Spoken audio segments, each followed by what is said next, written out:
नोरमा group, जो सोचता है वो करता है। आपके अपने सपनों का आशियाना।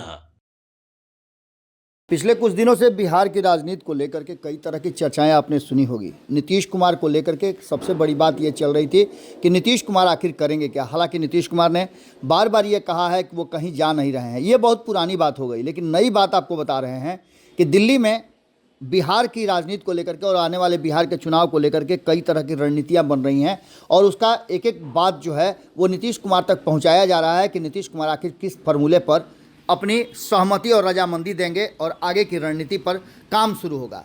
लेकिन कहानी में एक बड़ा ट्विस्ट आ गया है। नीतीश कुमार की चुप्पी ने शाह की बेचैनी बढ़ा दी है और साथ साथ आपको बता दें कि बहुत कुछ ऐसा हुआ है जिसको लेकर के अब एनडीए गठबंधन के भीतर कयासों के बाजार में एक बार फिर से एनडीए गठबंधन का क्या होगा ये चर्चा शुरू हो गई है।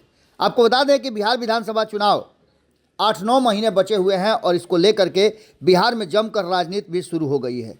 दोनों ही गठबंधन अपने अपने हिसाब से काम शुरू कर चुके हैं। तो उधर प्रशांत किशोर ने भी दावा कर दिया है कि हमारी लड़ाई तो है ही नहीं, कोई और लड़ाई में है ही नहीं, सीधी लड़ाई अब मेरे साथ एनडीए की होने वाली है, बाकी कोई इस मैदान में नहीं है।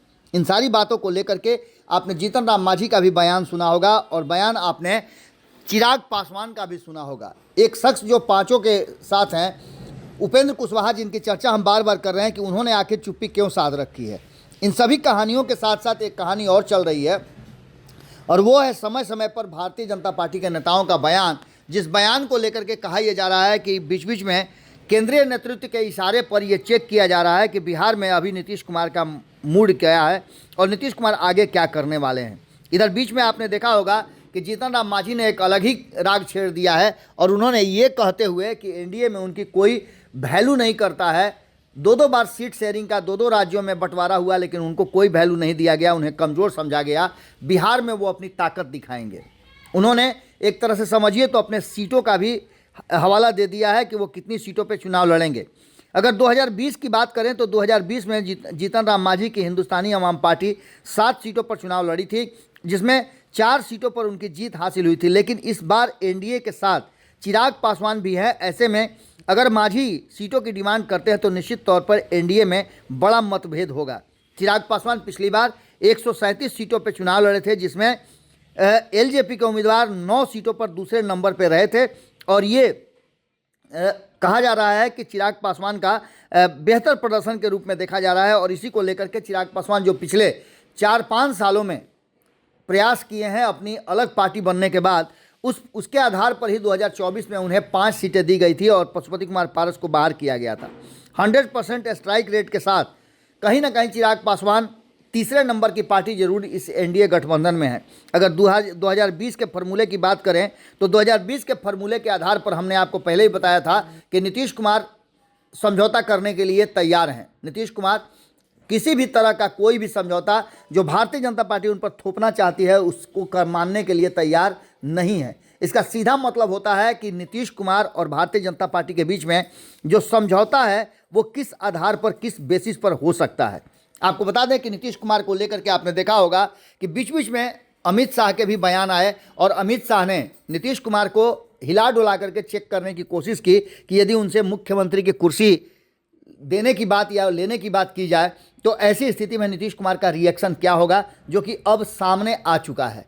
नीतीश कुमार को लेकर के जैसे ही ये बयान आया अमित शाह का, उसके बाद नीतीश कुमार का रिएक्शन आपको अच्छी तरह से पता है कि क्या रिएक्शन आया होगा। नीतीश कुमार ने अपने रिएक्शन में साफ कुछ नहीं कहा, लेकिन उनकी पार्टी के तरफ से सीधे तौर पे हो गया कि बात जब बिहार की होगी तो नाम नीतीश कुमार का होगा।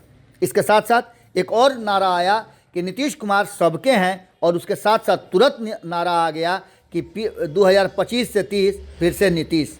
यानी इन सारे नारे जो हैं और सभी बातों के बीच में जो वर्तमान परिस्थिति बनी है वो साफ साफ इशारा कर रही है कि जनता दल यूनाइटेड को कहीं ना कहीं 2020 में जो निराशा झेलनी पड़ी थी, इन सब के बावजूद वो 2025 में वो झेलने के लिए तैयार नहीं है। इसके साथ साथ और कई तैयारियां करनी पड़ेंगी भारतीय जनता पार्टी के साथ चुनाव लड़ने के लिए। आपको बता दें कि सीट शेयरिंग का समझौता सबसे बड़ी टेढ़ी खीर है, लेकिन इसके बावजूद जिस तरह से आपने देखा होगा कि ऐसा लगता है अमित शाह को कि संजय झा और ललन सिंह सभी फैसले कर सकते हैं और संजय झा और ललन सिंह उनके साथ हैं तो वो कोई भी फैसला कर सकते हैं। लेकिन नीतीश कुमार को समझना अगर इतना आसान होता तो पिछले 20 साल से नीतीश कुमार को कितनी बार अलग तरह से राजनीति करनी पड़ती या फिर सत्ता से बेदखल होना पड़ता। कई ऐसी परिस्थितियां आई जिसमें नीतीश कुमार ने खुद फैसला लिया है और सत्ता पर टिके रहने के लिए जो जरूरी हुआ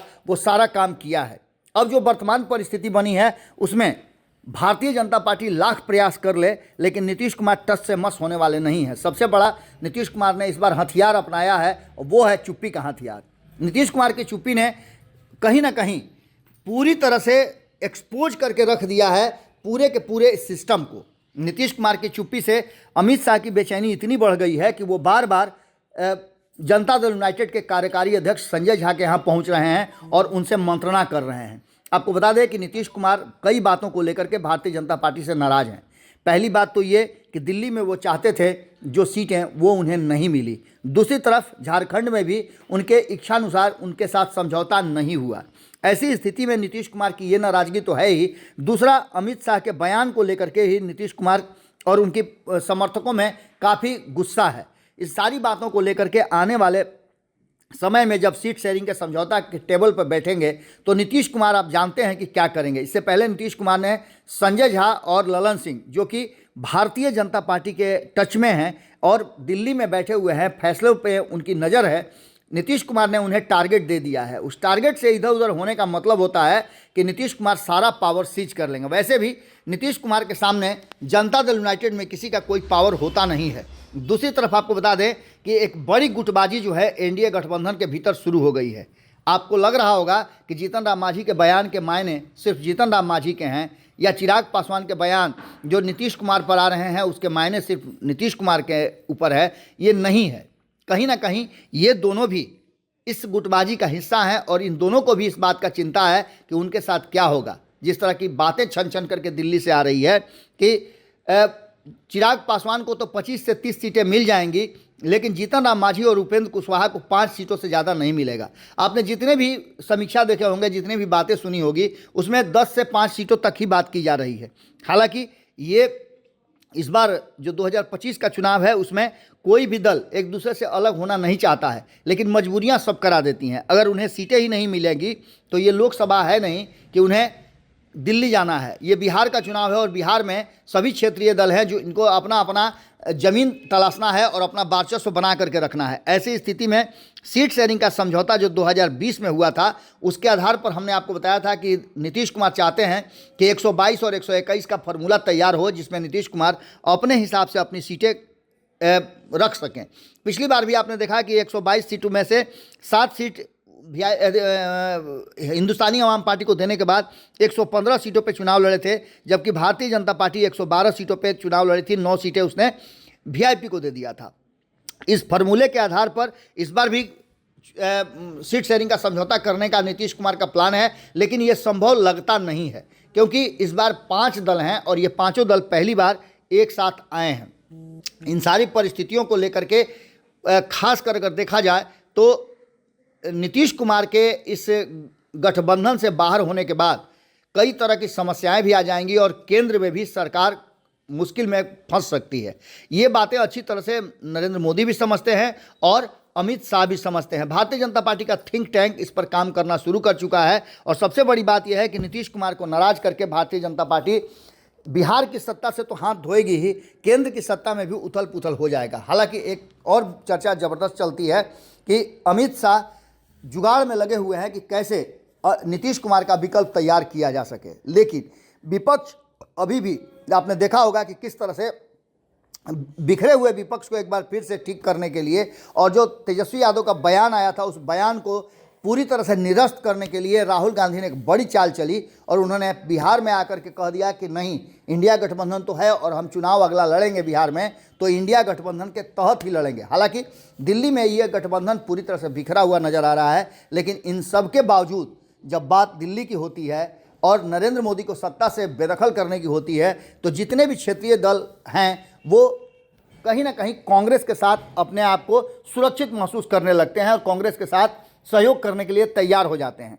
अब देखना दिलचस्प होगा कि नीतीश कुमार की चुप्पी पर अगला स्टेप क्या होता है अमित शाह का। 2 बार तो उन्होंने प्रयास कर लिया है संजय झा के माध्यम से नीतीश कुमार को ठीक करने का, लेकिन नीतीश कुमार ने अमित शाह के बिहार आने पर जिस तरह से रोक लगा दिया और अमित शाह के कार्यक्रम को रद्द करना पड़ा, उसके बाद आपको समझ में आ गया होगा कि नीतीश कुमार किस तरह से राजनीति कर रहे हैं और आगे आने वाले समय में नीतीश कुमार क्या करेंगे।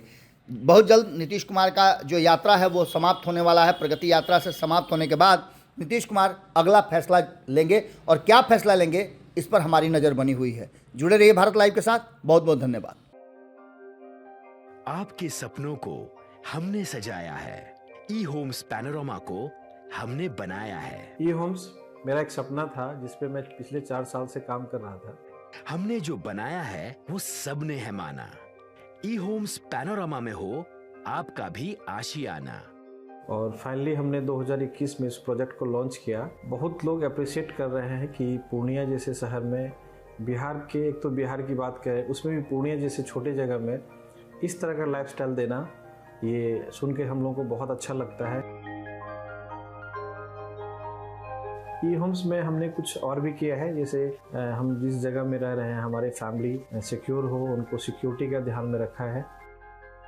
आपकी सुविधा और सुरक्षा आपके लिए खास है, ये आपका विश्वास है। इसमें आर्टिफिशियल इंटेलिजेंस का 7 लेयर सिक्योरिटी का हमने इस्तेमाल किया है। लस ग्रीन कैंपस को बनाया है। यदि हमारा बाउंड्री वाल है तो वो वर्टिकल गार्डन है। ये जितनी भी फैसिलिटी होता है एक इंटरनेशनल टाउनशिप में ई होम्स है, ये हम लोग विश्वास नहीं कर पा रहे हैं। जो भी हमारे मित्र दोस्त या जो भी हमारे बाहर के बाहर आते हैं तो हम लोगों को बहुत अच्छा सुनने को मिलता है और बहुत अच्छा क्रेडिट मिल रहा है। वो सारा हमने सिर्फ एक बिल्डिंग नहीं बनाया, हमें एक बहुत अच्छा लाइफस्टाइल दिया ई होम्स में, और मेरा एक सपना था जिसको मैं आज फुलफिल होते हुए देख पा रहा हूँ। ये आपका आवास है। ई होम्स पैनोरमा में अब आपका निवास है। E Homes Panorama, luxurious lifestyle redefined. Panorama group, जो सोचता है वो करता है। अगर ये वीडियो पसंद आई और वह बिहार के राजनीति और बिहारियत से सरोकार रखेनी तो सब्सक्राइब बटन दबा के चैनल के सब्सक्राइब कर ली। ओजे एगो घंटी बा, ओकरा बटन दबा देला से कुल सटीक और मारक खबर रुआ मुफ्त में मिल जाई। अगर रुआ पत्रकारिता के हमनी के नया प्रयोग में सहयोग कर चाहतानी तो ज्वाइन बटन दबा दी। पेटीएम नंबर नोट कर ली 93